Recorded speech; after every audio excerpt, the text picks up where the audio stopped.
Okay, so good day guys. Drone Page here. So another update again. Okay, so we're here again for the new update, the version 1.11.4. Okay, so this version support the Mavic 3 series.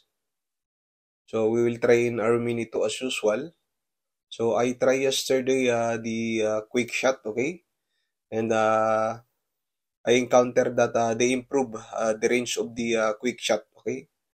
You can track the subject within 300 meters, not same before around 15 meters and lost track, okay? So we are here again for the range test guys as upon request with our friend. So we are here again for the range test, okay? So let's go guys to check the range. Okay, so as usual, I'm here on the bridge, okay? The bridge is the good range for me here. So this is my version. The new updated 1.11.4. I'm using the DJI Mini 2. So let's go guys and check the range. Let's go.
Battery level is low.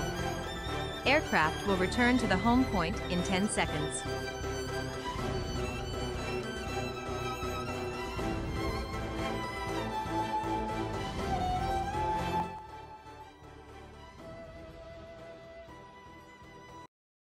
Okay, so that's only our simple test guys with the range test. So for me, not bad with almost 3 kilometers. So for me, it's okay guys because I'm low battery. I can push more but it's enough. So this is the one improvement guys that I observed, the return to home button and quick shot, okay? So that's only, guys. Till next time again, please do subscribe to my channel. Thank you and bye bye.